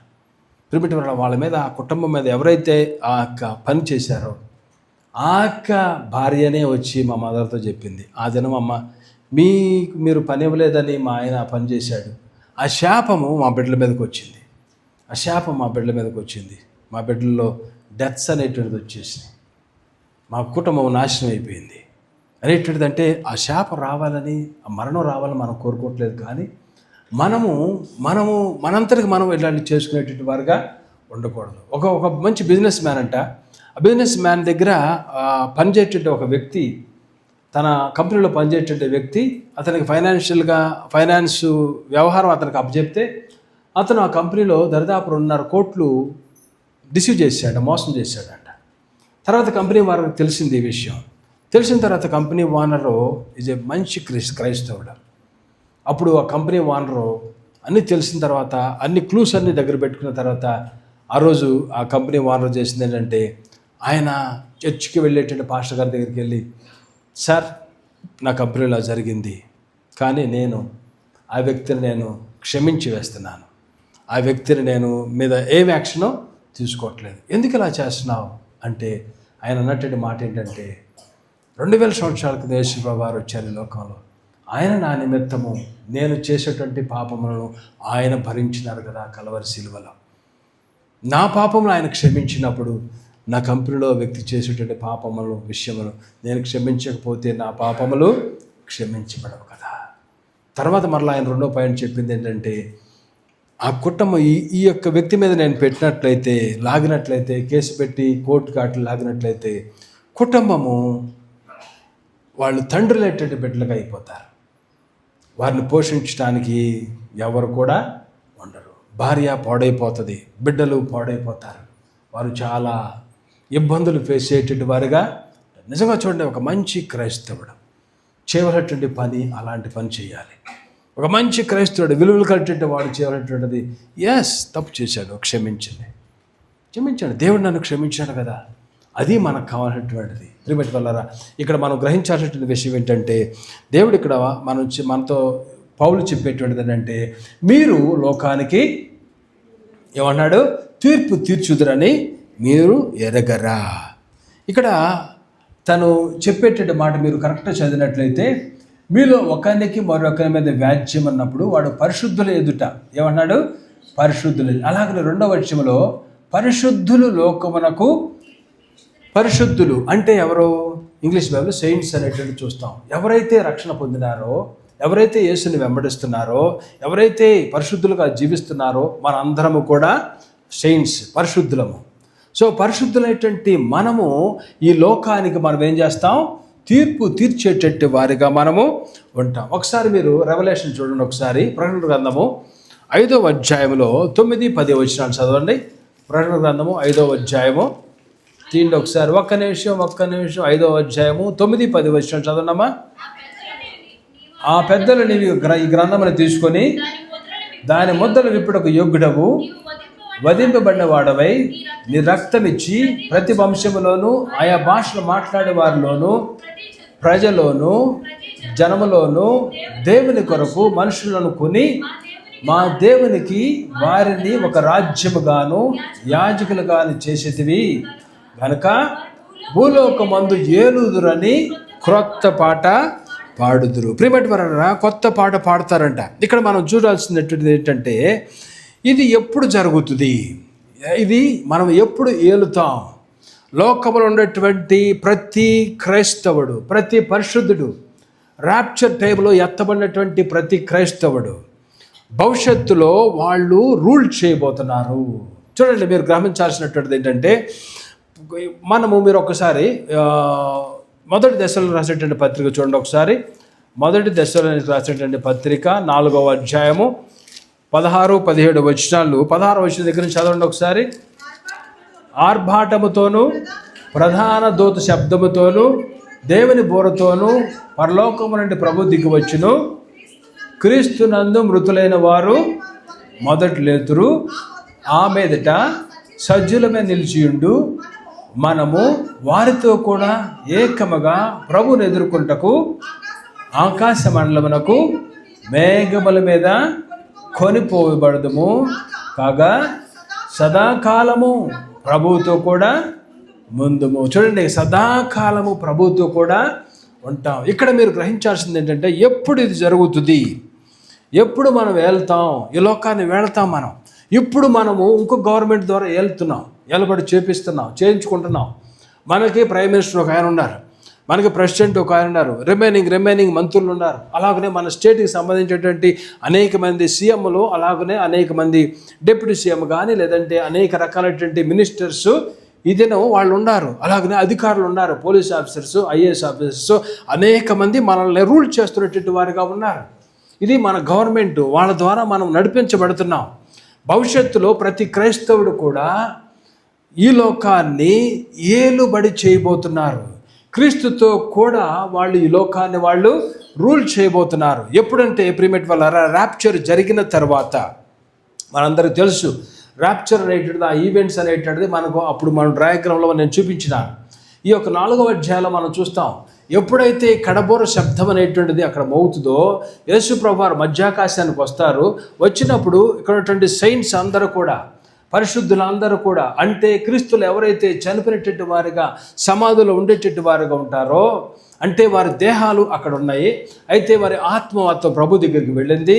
అయితే ఆ దినాన కడబోర అనేటువంటిది ఊదినప్పుడు ఆ ఆత్మ అనేటువంటిది వీరి యొక్క శరీరంలోకి వచ్చేసి, ఆ శరీరం ఏమవుతుందంటే మహిమ శరీరముగా అది మార్పు పొందటం అనేటువంటిది జరుగుతుంది. వాళ్ళ మహిమ శరీరముగా శరీరం మార్పు అవటం, అలాగనే బ్రతుకున్నటువంటి బిలీవర్స్ అందరూ కూడా మనం మన మన పనిలో ఉంటాం, మన ఉద్యోగాల్లో మనం ఉంటాం. ఎప్పుడైతే కడబోర అనేటువంటిది ఊదబడుతుందో, యేసుప్రభు వారు మధ్యాకాశంలోకి వస్తారో, విశ్వాసులైనటువంటి వారందరూ దేవునిలో కట్టబడినటువంటి వారిగా, పోషించబడుతున్న వారిగా, మంచి భక్తి చేసేటువంటి వారిగా ప్రతి క్రైస్తవుడు కూడా మహిమ శరీరముతో మారిపోయి ఈ రెండు గుంపులు కూడా ఒకదానికొకటి కలుసుకుని అలాగున క్రీస్తుని మధ్యాకాశంలో కలవడం అనేటువంటిది జరుగుతుంది. అది చాలా త్వరలో జరుగుద్ది అనేటువంటిది అందరూ బైబిల్ స్కాలర్స్ చెబుతున్నారు. దాని తర్వాత ప్రియమైన వాళ్ళారా, ఇది ర్యాప్చర్. మనం నమ్మేటువంటిది, మనం ఫాలో అయ్యేటువంటిది ప్రీ ట్రిబులేషన్ అనేటువంటిది ఏంటంటే, ట్రిబులేషన్కు ముందుగా ర్యాప్చర్ అనేటువంటిది వస్తుంది. వీటి గురించి రకరకాల 3 రకాల ఒపీనియన్స్ ఉన్నాయి. ర్యాప్చర్ అనేటువంటిది ట్రిబులేషన్కి ముందు వస్తుందని, ట్రిబులేషన్కి మధ్యలో వస్తుందని, ట్రిబులేషన్ తర్వాత వస్తుందని 3 రకాలైన ఒపీనియన్స్ బైబిల్ స్కాలర్స్కి ఉన్నాయి. కానీ నేను ఎక్కువ మంది రెవల్యూషన్ స్కాలర్స్ చెప్పేటువంటిది ఏంటంటే, ఫస్ట్ ర్యాప్చర్ అనేటువంటిది వస్తుంది, దాని తర్వాత ట్రిబులేషన్ అనేటువంటిది 7 సంవత్సరాలు జరుగుతుంది. మొదటి 3.5 సంవత్సరాలు శ్రమల కాలము, రెండో 3.5 సంవత్సరాలు మహాశ్రమలు. మధ్యలో జరిగేటువంటిది ఏంటంటే, అంత్యక్రీస్తు వచ్చేసి నేనే మెస్సయాని, నేనే దేవుడిని అని ఆ దేవాలయం దగ్గరికి వెళ్ళి 3వ టెంపుల్ నిర్మాణం అనేటువంటిది దానికి ముందుగా జరుగుతుంది. ఇప్పుడు మీరు చూసినట్టయితే టెంపుల్ ఇన్స్టిట్యూషన్ అనేటువంటిది ఉంది జెరూసలేంలో. మీరు దాన్ని ఫాలో అవుతూ ఉండండి. ఆ టెంపుల్ ఇన్స్టిట్యూషన్లో మీరు చూస్తూ ఉంటారు, ఈ మధ్యలో ఆ యొక్క బ్యానర్స్, జెండాలన్నీ కూడా, ఆ యొక్క జెరూసలేంలో ఉండేటువంటి జెండాలన్నీ కూడా ఎలాగున్నాయంటే టెంపుల్ బొమ్మలు వేసి ఆ జెరూసలేంలో కట్టబడినాయి, వీధుల్లో కట్టబడినాయి. వాళ్ళు చాలా యాక్టివ్గా ఈ యొక్క టెంపుల్ నిర్మాణం విషయంలో చాలా ఫోకస్ చేసినటువంటి ఇన్స్టిట్యూట్గా అది ఉంది. కాబట్టి ఈ యొక్క టెంపుల్ నిర్మాణం అనేటువంటి జరుగుతుంది. ఆ టెంపుల్ నిర్మాణం టైంలో జరిగిన తర్వాత ఈ క్రీస్తు విరోధి అక్కడికి వచ్చి అక్కడ బలి అర్పించడం అనేటువంటిది జరుగుతుంది. ఆ టెంపుల్లో, యెరూషలేములో టెంపుల్ దేవాలయం, 3వ దేవాలయం నిర్మించబడినప్పుడు, దాన్ని నిర్మించబడిన కొంతకాలం తర్వాత తను నేనే మెస్సయానని తను డిక్లేర్ చేసుకుని అక్కడ వధించడం అనేటువంటిది జరుగుతుంది. అప్పుడు యూదులైనటువంటి వారందరూ కూడా, ఇశ్రాయేల్ పెట్టేటి వారందరూ కూడా వాళ్ళు అప్పుడు డిసైడ్ అవుతాడు, వీడు మెస్సయా కానే కాదు. ముందు వాళ్ళు అనుకుంటారు వీడి మెస్సయా అనుకుంటారు. అందుకనే ప్రియమైన వాళ్ళారా, మీరు చూసినట్లయితే ఇవన్నీ కూడా ఈ యొక్క ట్రిబులేషన్ టైంలో జరిగేటువంటివి. ఏం జరుగుతాయి ట్రిబులేషన్ అనేటువంటిది మీరు చూసినట్లయితే, మీరు మీ బైబిల్స్ తర్వాత చూడండి. రెవల్యూషన్లో ప్రకటన గ్రంథం 6వ అధ్యాయం నుంచి 18వ అధ్యాయం వరకు ఈ ట్రిబులేషన్ సంబంధించినటువంటి దేవుని యొక్క ఉగ్రతలు ఈ భూమి మీదకి రావడం అనేటువంటిది జరుగుతుంది. భయంకరమైనటువంటి ఉగ్రతలు ఈ భూమి మీదకి రాబోతున్నాయి. ఏంటి ఆ ఉగ్రతలు అనేటువంటిది మీరు చూసినట్లయితే, మీరు ఈ యొక్క ట్రిబులేషన్లో మీరు చూస్తారు. 6వ అధ్యాయంలో మనం చూస్తాం. మొట్టమొదటిది బిట్టు స్టార్ట్ చేయి. మొట్టమొదటిది ఏంటంటే, మనం చూసేటువంటిది మొదటి విషయంలో ఆ గొర్రె పిల్ల ఆ 7 ముద్రలో మొదటి దానిని విప్పినప్పుడు నేను చూడగా ఆ 4 జీవుల్లో ఒకటి రమ్ము అని ఉరుము అంటే స్వరముతో చెప్పుట వింటిని. మరియు నేను చూడగా ఇదిగో ఒక తెల్లని గుర్రము కనబడెను, దాని మీద ఒకడు విల్లు పట్టుకుని కూర్చుండి ఉండెను. చూడండి, ఇక్కడ నేను జస్ట్ మీకు అలా పైన చెప్పుకుంటూ వెళ్ళిపోతాను. కొద్దిగా 10 నిమిషాలు ఓపిక పట్టండి.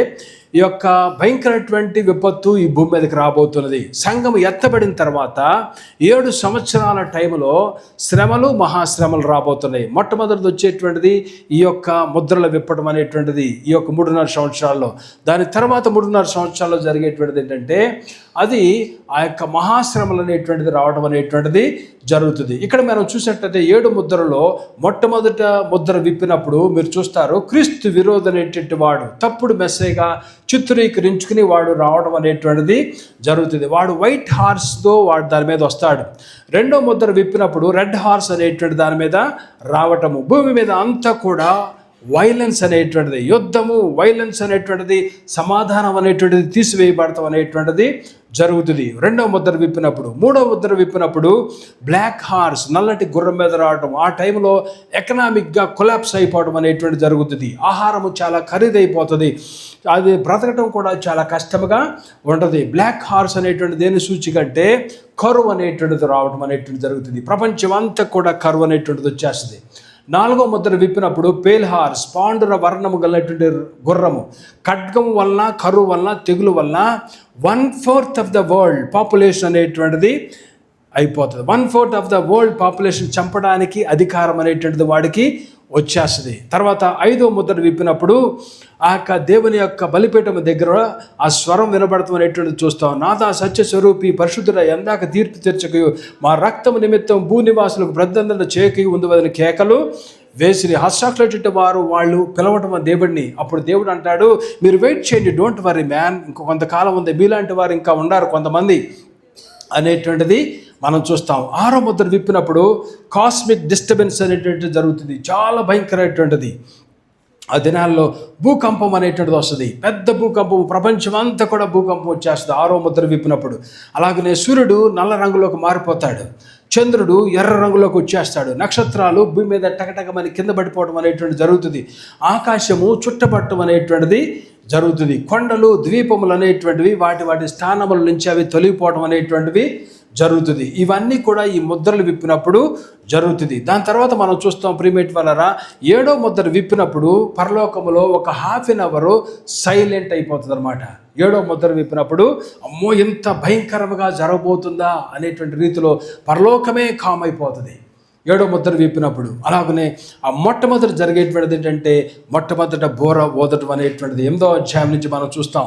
8వ అధ్యాయంలో మనం చూస్తాం ఏంటంటే మొట్టమొదటి బోర, కడబోర అనేటువంటిది ఆ బోధన ఊదినప్పుడు వడగండ్లు రక్తముతో మిళితమై అగ్ని భూమి మీద పడతాం అనేటువంటిది జరుగుతుంది. 1/3 ఆఫ్ ది ఎర్త్ కాలిపోతుంది, భూమి మీద 1/3 వంతు కాలిపోవడం అనేటువంటిది జరుగుతుంది. అలాగనే 1/3 ఆఫ్ ద ట్రీస్ కూడా కాలిపోవడం అనేటువంటిది జరుగుతుంది. అలాగనే పచ్చిగడ్డ అంతయు కాలిపోవడం అనేటువంటిది జరుగుతుంది. మొట్టమొదట ట్రంపెట్ ఊదినప్పుడు, 2వ బోర ఊదినప్పుడు అగ్ని చేత మండుచున్నటువంటి పెద్ద కొండ అలాగున సముద్రంలో పడటం అనేటువంటిది జరుగుతుంది. అప్పుడు సముద్రంలో ఉన్నటువంటి ఆ ప్లేస్ అంతా కూడా 1/3 బ్లడ్గా అది మారిపోతుంది. అలాగనే సముద్రం ఉన్నటువంటి జీవులు, చేపలు కానీ పీతలు కానీ ఉన్నటువంటి జీవులు అన్నీ కూడా 1/3 చనిపోవడం అనేటువంటిది జరుగుతుంది. అలాగనే 1/3 షిప్స్, ఆ టైంలో ఏదైతే ఆ దినాల్లో ఆ యొక్క షిప్స్ నడుస్తూ ఉంటాయో ఆ షిప్స్ అన్నీ కూడా నాశనం అయిపోవడం అనేటువంటిది జరుగుతుంది. అది 2వ బోర ఊదినప్పుడు. అలాగనే మనం చూస్తాం 3వ బోర ఊదటం అనేటువంటిది జరుగుతుంది. పెద్ద నక్షత్రం ఆకాశం నుంచి, దాని పేరు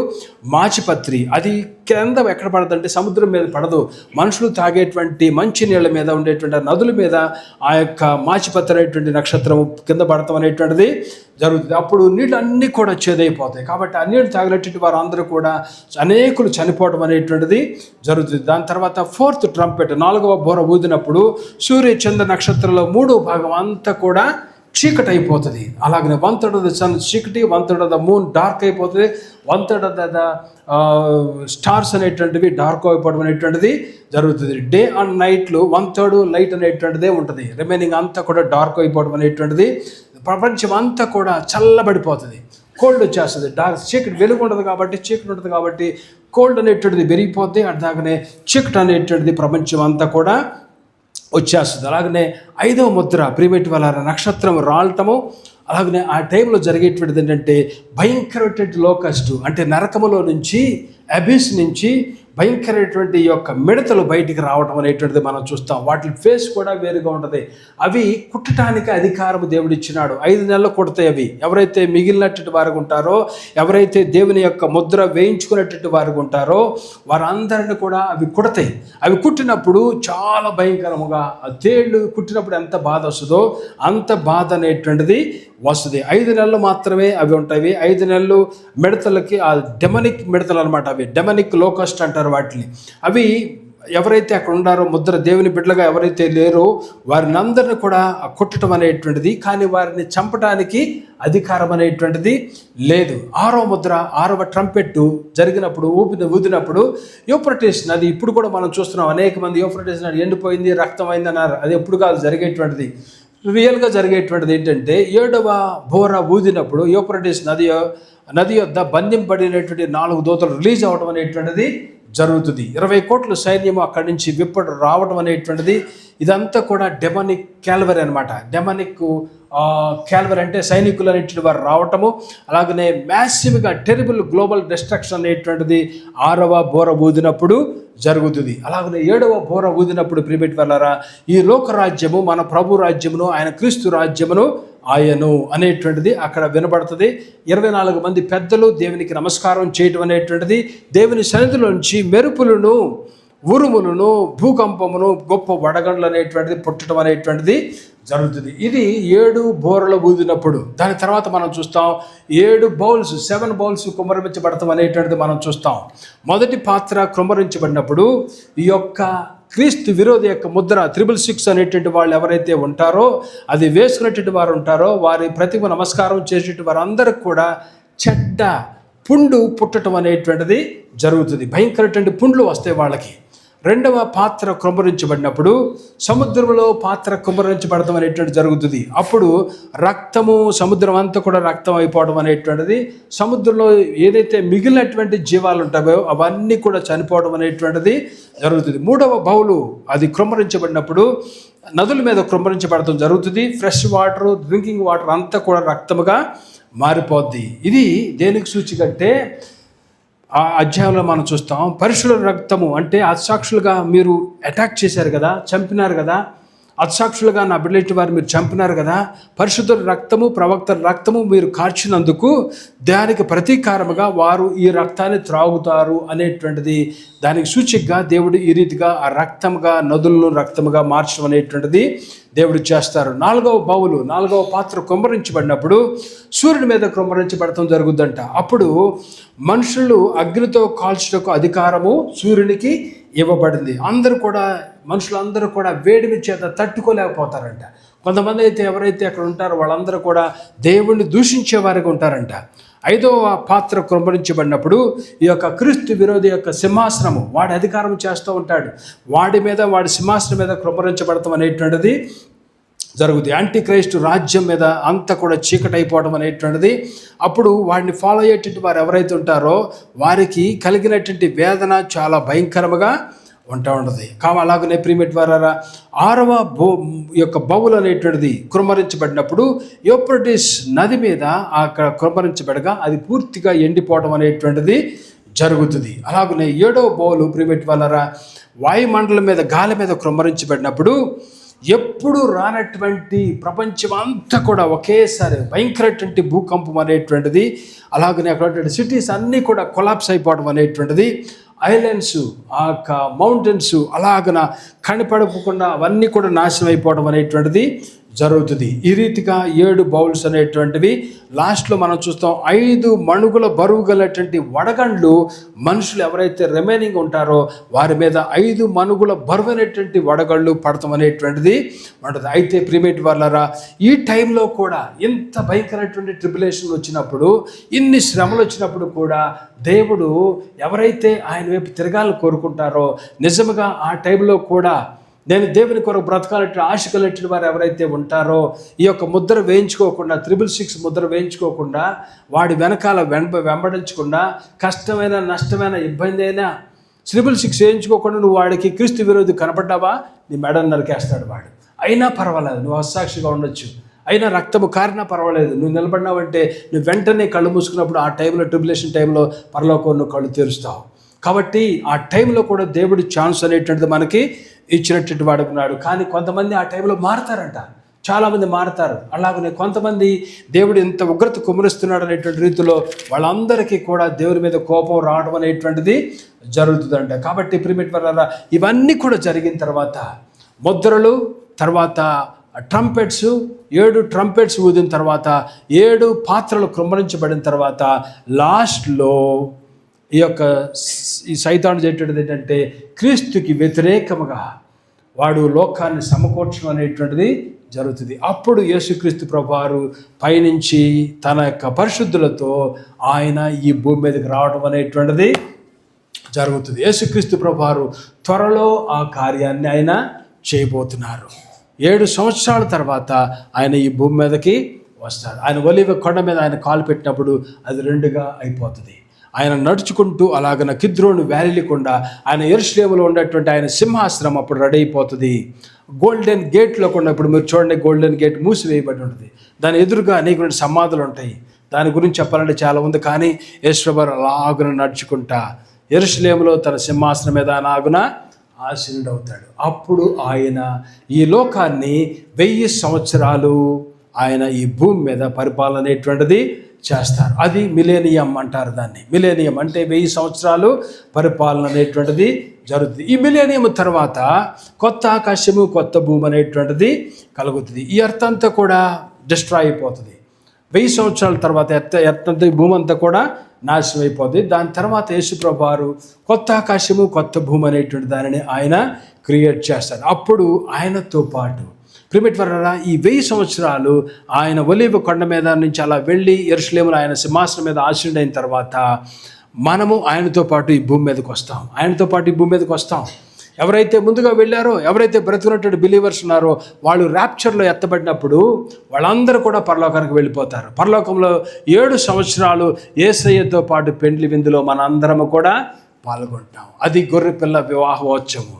మనందరము దేవుని బిడ్డలుగా ఆయనతో పాటు అక్కడ ఉంటాం. ఎంత ఆనందం, ఎంత సంతోషం. దాని తర్వాత ప్రభువారి లోకానికి వచ్చే టైంలో ఈ యొక్క ట్రిబులేషను శ్రమలంతా కూడా ముగించిన టైంలో ఆర్మగెడాను యుద్ధానికి సిద్ధమైనటువంటి వారిగా ప్రభువారు వస్తారు.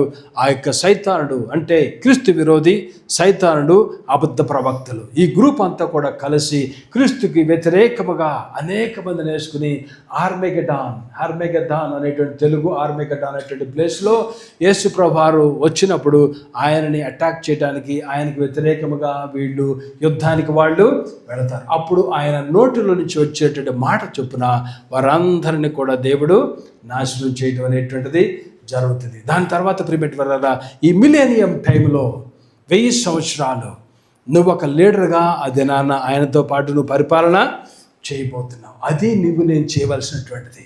ఈ భూ ప్రపంచంలో ఉన్నటువంటి ఎవరైతే ఆ దినాల్లో ఆ మిలేనియంలో ఉండేటువంటి వారు ఉంటారో వారందరినీ కూడా ప్రియమైన వారలారా మనము రూల్ చేయబోతున్నాం.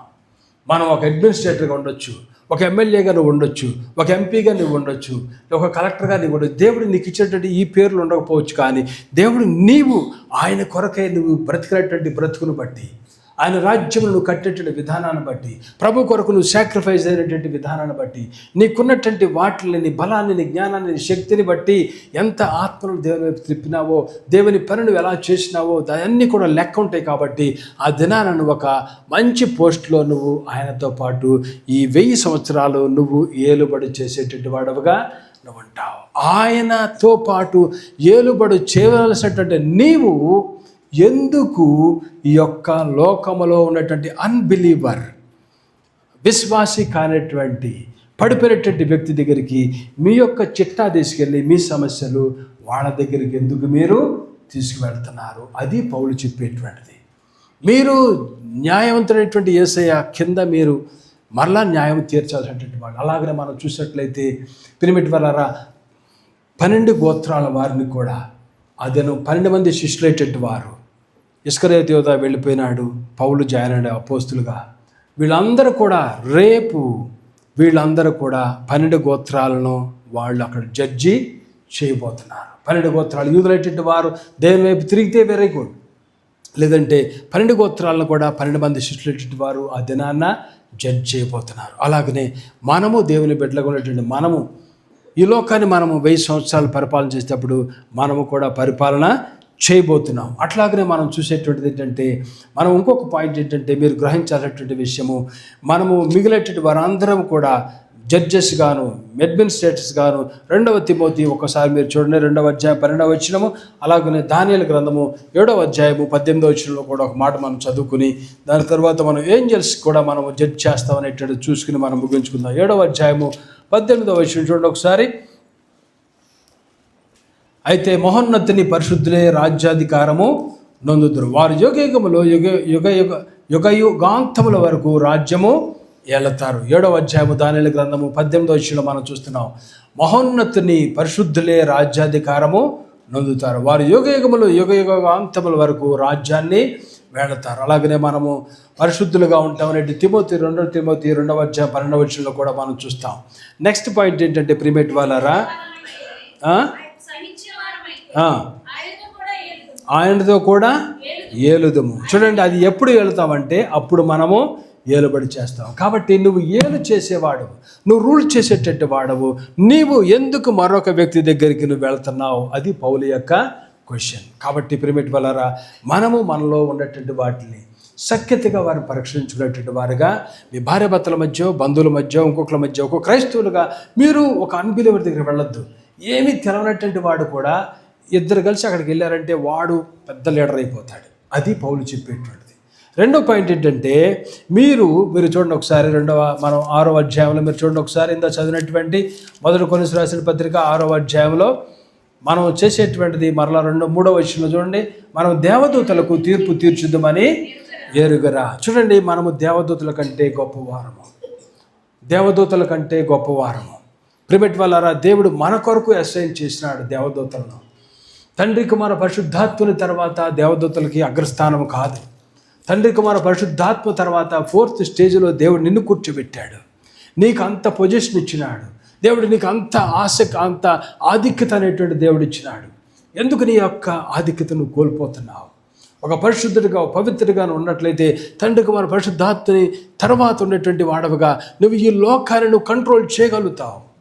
దేవుడు ఇచ్చినటువంటి శక్తి అలా ఇస్తాడు నీకు, ఆ జ్ఞానం ఇస్తాడు, ఆ బలం ఇస్తాడు. మరొక యెహోషువ వలె, మరొక దానియేలు వలె, మరొక దావీదు వలె దేవుడు నీకు శక్తిని ఇచ్చేటటువంటి వాడవుగా నువ్వు కనుక లోబడినట్లయితే ఆ శక్తి అనేటువంటిది యెహోషువ అన్నాడు, అదినాన్న ప్రార్థన చేసినాడు, సృష్టిని నువ్వు ఆపువా ప్రభా, సృష్టిని నిలబెట్టలాగునా అన్నాడు దేవుడు. ఒక్కసారి దేవుడు తన మాట విన్నాడు. మోషే వెళ్ళాడు, ఎర్ర సముద్రం పాయలుగా, ఎర్ర సముద్రం పెద్దగా ప్రవహిస్తూ ఉంది. మోషేతో దేవుడు చెప్పినాడు, కర్రెత్తి కొట్టవాయా అన్నాడు. అంతే, దేవుడు మాట విన్నాడు. టక్మని పెద్ద గోడలు, అటో గోడ ఇటో గోడ, పెద్ద గ్యాప్ అనేటువంటిది వచ్చి వీళ్ళందరూ కూడా 5 లక్షల మంది ప్రజలు అటు వెళ్ళిపోవటానికి పెద్ద గోడలు. చూడండి, దేవుడు ఎంత ఆధిక్యత అనేటువంటిది నీకు ఇచ్చినాడు. మరలా చెప్తున్నాను ప్రియమైన వాళ్ళారా, తండ్రి కుమార పరిశుద్ధాత్మని తర్వాత ఆధిక్యత కలిగినటువంటి వాడు నీవు సైతానుడు ఫాలెన్ ఏంజల్ పెట్టేటువంటి ఆ యొక్క టెంప్టేషన్స్కి, ఫాలెన్ ఏంజల్స్ దయ్యాలు అయినటువంటి ఆ టెంప్టేషన్స్ అవి పెడుతున్నాయి మనల్ని. చూడు అంటారు, ఈ వ్యక్తితో మాట్లాడు, ఈ వ్యక్తితో సహవాసం చేయి, ఈ వ్యక్తి దగ్గరికి వెళ్ళు, ఈ యొక్క అబద్ధం ఆడు, ఈ చెడు పని చెయ్యి అనేటువంటిది మాటలు మనకు పెట్టేటువంటిది ఎవరంటే ఆ ఫాలెన్ ఏంజల్స్ దయ్యాలకు ఉండేటువంటివి మనకు పెడతా ఉంటాయి. ఆ ఫాలెన్ ఏంజల్స్ మనం పెట్టినప్పుడు మనం వాడి మాట వింటూ ఉంటాం. పాత స్నేహాలు గుర్తు చేస్తాయి, పాత అలవాట్లు గుర్తు చేస్తాయి, పాత లోకెచ్చులు గుర్తు చేస్తుంది ఆ దయ్యాలు, ఫాలెన్ ఏంజల్స్. అటు తిరుగుతూ ఉంటాం, అటు పడిపోతూ ఉంటాం. వాటికి నువ్వు తీర్పు తీర్చాల్సినటువంటి నీవు వాటి మాటలు నువ్వు వింటున్నావు.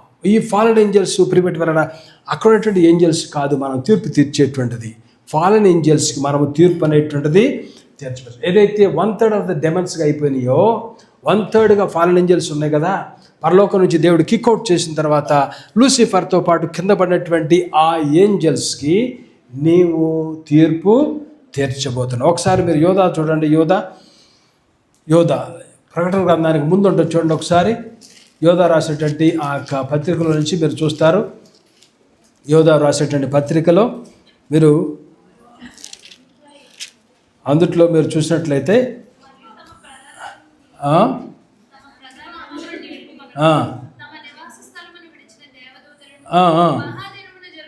మహాదినమున జరుగు తీర్పు వరకు కటిక చీకటిలో నిత్య పాశములతో ఆయన బంధించి భద్రము చేసిన ఆ యొక్క ఫాలెన్ ఏంజల్స్ అంట. కొంతమంది బైబిల్ స్కాలర్ చెప్పేది భూమి యొక్క మధ్య భాగంలో ఉన్నాయంట, కట్టబడినటువంటిదిగా ఉన్నాయంట కొన్ని. వాటిని ఆ దినాన దేవుడు అక్కడికి తీసుకురాబోతున్నాడు. వాటికి మనము తీర్పు తీర్చేటట్టు వారిగా మనము ఆ దినాన దేవుడు వాటిని రిలీజ్ చేయబోతున్నాడు, బయటకు తీసుకురాబోతున్నాడు. ఆ యొక్క ఫాలెన్ ఏంజల్స్కి నేను కూడా జడ్జిమెంటు ఇవ్వబోతున్నాం. అర్థమైందని చెప్పింది. కాబట్టి మనము ప్రియమైన వాళ్ళారా, నేను కూడా దేవునికి, ఈ లోకానికి తీర్పు తీర్చబోతున్నాం. ఫాలెన్ ఏంజల్స్, గడిపోయినటువంటి ఏంజల్స్కి తీర్పు తీర్చబోతున్నాం. నీవు ఎంత, దేవుడు నీకు ఎంత ఆధిక్యత ఇచ్చినాడో చూడు. అంత ఆధిక్యత ఇచ్చినటువంటి ఆధిక్యత నువ్వు తీసుకోకుండా వాటి మాటలు విని నీ జీవితాన్ని అపత్రం చేసుకుని, వాటి మాటలు విని నువ్వు లోకంలో పాపంలో పడిపోయి, వాటి మాటలు విని నువ్వు పరలోకపు దారిలో, పరలోకపు కోణంలో జీవించాలన్నటువంటి నీవు నరకపు మార్గంలో అడుగులు వేస్తున్నావేమో. ఒకసారి గమనించి ప్రియమైన వాళ్ళారా, దేవుడు నీకు ఇచ్చిన ఆధిక్యత ఎంత గొప్పది, ఎంత ఉన్నతమైనటువంటి మెట్లో పెట్టినాడు. ఆయన ఉన్నతమైనటువంటి దేవుడు, నిన్ను కూడా ఉన్నతముగానే ఆయన చేసినాడు. అందుకనే ఆయన స్వరూప్యములో మనల్ని చేసినాడు. అది నీకు దేవుడు ఇచ్చినటువంటి స్టేటస్. ఎప్పుడు కూడా దాన్ని నువ్వు గమనించు. ఎందుకు నీ లోకం ఉన్నటువంటి ఫ్రెండ్స్తో పాటు నువ్వు సిగరెట్లతో, నువ్వు త్రాగుడుతో, వ్యభిచారముతో, లోకమైనటువంటి ఇచ్చలతో ఎందుకు నువ్వు జారిపోతున్నావు? నువ్వు ఫాల్న్ ఏంజెల్ యొక్క మాటలు నువ్వు నీ చెవిని పెడుతున్నావు. దయ్యములు పెట్టేటటువంటి మాటలకు నువ్వు లోబడిపోతున్నావు. దయ్యములు నిన్ను పరలోకపు మార్గము నుంచి నరకపు మార్గములోకి నిన్ను దయ్యాలు తీసుకువెళ్ళిపోతున్నాయి. ఒక్కసారి ఆలోచన చెయ్యి. నీవు వాటి మాటలు వినేటట్టు వాడవగా ఉండకూడదు. వినటానికి కాదు నిన్ను పెట్టింది దేవుడు, వాటికి తీర్పు తీర్చడానికి దేవుడు పెట్టినాడు. అంత ఆధిక్యతను దేవుడు నీకు ఇస్తే ఎందుకు నువ్వు ఆధిక్యతను కోల్పోతున్నావు? దేవుని సన్నిధికి రేవై బాబు, పాత జీవితాన్ని ప్రభుకు అప్పచెప్పు. బండకేసి కొట్టు నీ పాత జీవితాన్ని. ప్రభు సన్నిధిలో ప్రార్థించి దేవుడు మరలా నేను రివైవ్ చేస్తాడు. ఆ ఆధిక్యతను తెచ్చుకునేవాడవుగా, ఆధిక్యతలో కూర్చునేవాడవుగా, అంతవరకు ప్రభు కొరకు నిలబడతాను అని ప్రభుతో కమిట్ చేస్తావా? ఒక చిన్న ప్రార్థన చేసుకుని ముగించుకుందాం. ప్రియ ప్రభా, నీకు వందనాలు చెల్లిస్తున్నాం. ఈ మధ్యాహ్న సమయంలో మీ మాటలకే నీకు వందనాలు ప్రభా. మీరు త్వరలో రాబోతున్నారు. ఈ లోకంలో ప్రభా 1000 సంవత్సరాలు పరిపాలన చేయబోతున్నారు.